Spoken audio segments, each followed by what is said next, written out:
अब आपको पता है कि कल रेल 12 बजे आएगी, तो आप रात में अपना सब सामान, अपना बैग तैयार कर लेते हैं कि सुबह मुझे यात्रा करना है, तो 12 बजे के पहले आप स्टेशन पर पहुंच जाते हैं। उसी प्रकार आप जीवन का जो सफर है, काल रूपी रेल भी आपको लेने के लिए आएगी, तो उस सफर की भी आपको तैयारी करके रखना है। उस बैग में आपको क्या क्या रखना है? सत्य, भगवान का भजन, परोपकार, सेवा, ये आपको तैयार रखना है। और जैसे ही काल रूपी रेल आए, उसमें बैठ करके आपको भव सागर से पार हो जाना है। बोलो गोविंद भगवान।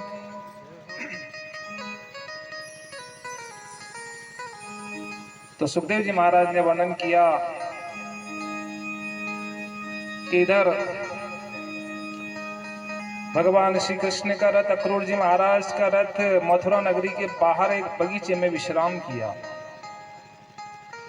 और प्रातः काल जब भगवान अपने सखाओं के साथ जब जागे, तो नंद बाबा से भगवान कहने लगे, ग्वाल बाल कहने लगे कि बाबा, हम मथुरा नगरी का दर्शन करना चाहते हैं, अगर आप हमें आज्ञा दें तो हम मथुरा नगरी को देखना चाहते हैं। नंद बाबा ने कहा कि कन्हैया, मैं तुम्हें आज्ञा देता हूं, परंतु तुम मथुरा नगरी में जाकर के ज्यादा मस्ती मत करना, ज्यादा उद्यम मत करना। बोले आप बिल्कुल भी चिंता ना करें, हम चुपचाप मथुरा नगरी को देख करके आपके चरणों में हाजिर हो जाएंगे। और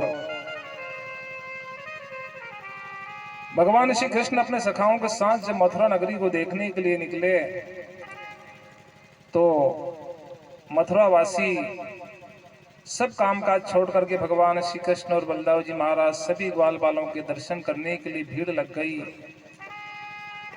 एक धोबी से भगवान की भेंट होती है। वो धोबी नए नए वस्त्र कंस के लिए ले जा रहा था, कंस का वो दूत था। तो नए नए कपड़ों को देख करके भगवान श्री कृष्ण के सखाओं ने कहा कि कन्हैया, हम भी नए नए कपड़े पहनना चाहते हैं। तो उस धोबी ने भगवान श्री कृष्ण के सखाओं का अपमान कर दिया और अपशब्द कहने लगा। तो बलदेव जी महाराज ने कन्हैया की ओर इशारा किया, तो कन्हैया ने उस कंस के ऊपर इतनी जोर से प्रहार किया कि एक ही प्रहार से उस धोबी का मस्तक धड़ से अलग हो गया। बोलो गोविंद भगवान की। आगे बढ़े तो कुब्जा नाम की एक दासी रोज कंस के लिए चंदन घिस करके ले जाती थी। कुब्जा भगवान की परम भक्त थी। और कुब्जा को जब ये पता लगा कि मेरे इष्टदेव भगवान श्री कृष्ण मथुरा नगरी में प्रवेश करने वाले हैं, तो रास्ते में चंदन की कटोरी लेकर के तैयार खड़ी है।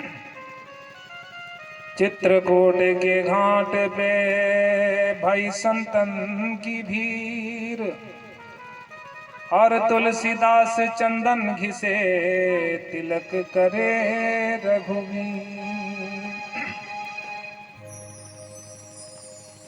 और बड़े प्रेम से कुब्जा ने भगवान के मस्तक पर चंदन लगा दिया।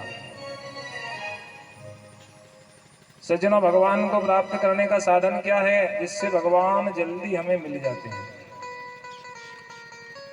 भगवान को प्राप्त करने का साधन है भाव, प्रेम। भगवान के प्रति प्रेम अगर आपका होगा तो भगवान आपको बहुत जल्दी मिलेंगे। अगर आप अनाज लेकर के मंडी में जाते हैं तो आपका अनाज वापस आ जाता है। क्यों आ जाता है? क्योंकि भाव कम था, इसलिए वो अनाज नहीं बिका। अगर अच्छा भाव रहता तो आपका अनाज बिक जाता। उसी प्रकार ये अनाज जब ऊपर की मंडी में जाएगा और अगर आपका भाव अगर कम होगा तो ये अनाज वापस नीचे आ जाएगा। बोलो गोविंद भगवान की। तो भाव बिना बाजार में वस्तु मिले नहीं मोल, तो भाव बिना हरि क्यों मिले, तो भाव सहित हरि बोल। जमुना दास नाम का एक भगवान का बड़ा भक्त था। और भगवान को फूल चढ़ाने के लिए माली की दुकान पर पहुंचा, गुलाब का फूल लेने के लिए। माली से पूछा कि भैया ये फूल तूने कितने का दिया? बोले 5 रुपए का। इतने में एक दूसरा व्यक्ति आया, वो अपनी स्त्री के लिए फूल ले जा रहा था। बोले इस भक्त को भक्त फूल मत देना, मैं आपको इस फूल के 10 रुपए दूंगा। भगवान के भक्त ने कहा कि मैं फूल तो मैं ही चढ़ाऊंगा भगवान को, चाहे मुझे इसके लिए कुछ भी करना पड़े। उस भक्त ने कहा कि इस फूल के मैं आपको 50 रुपए दूंगा। जो स्त्री के लिए ले जा रहा था उसने कहा कि मैं इस फूल के आपको 100 रुपए दूंगा। इस प्रकार बोली लगते लगते एक गुलाब के फूल की बोली 1 लाख रुपए तक पहुंच गई। बोलो भक्त और भगवान की। अब उस मनुष्य को स्त्री से इतना प्रेम नहीं था, उसने विचार किया कि 1 लाख रुपए में एक फूल खरीदूंगा, मुझे ये फूल नहीं लेना।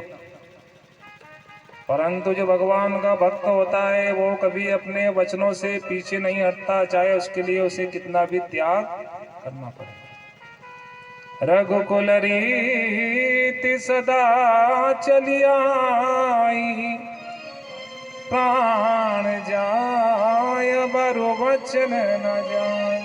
दशरथ जी महाराज के प्राण चले गए परंतु वो वचनों से पीछे नहीं हटे।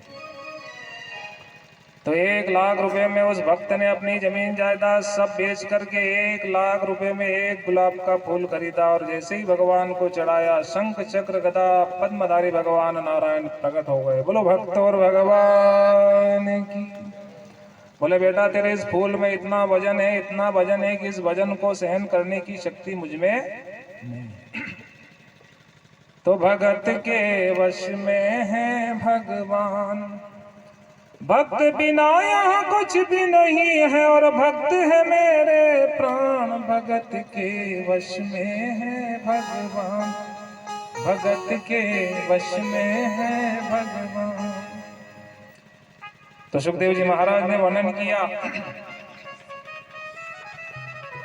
कि इधर वैश्य समाज के लोगों ने, माली समाज के लोगों ने भी भगवान का खूब स्वागत किया, खूब सत्कार किया।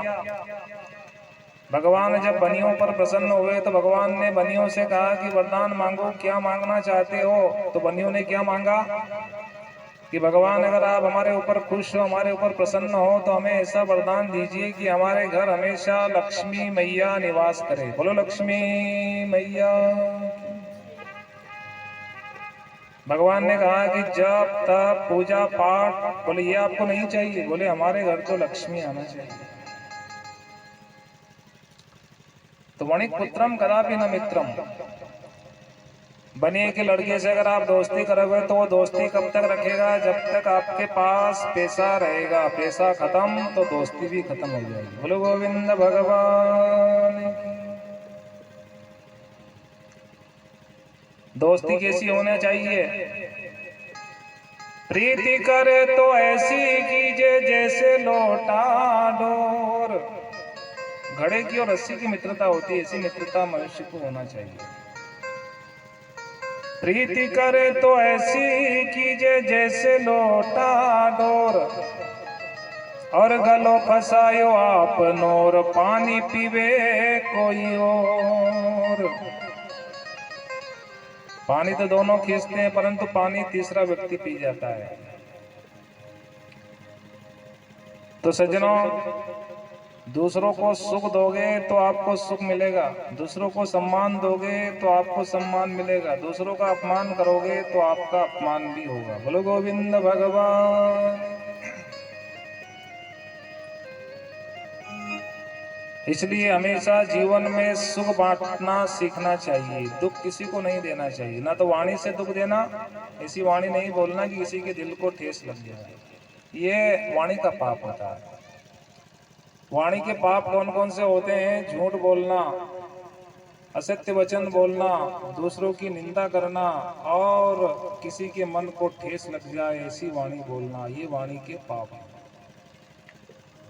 तो वाणी ऐसी बोलिए कि मन का पाक होए, और अन्न को शीतल करे और आप शीतल हो। क्योंकि तलवार का जो घाव रहता है वो मल्लम पट्टी से ठीक हो जाता है, परंतु जबान तलवार से भी ज्यादा खतरनाक होती है।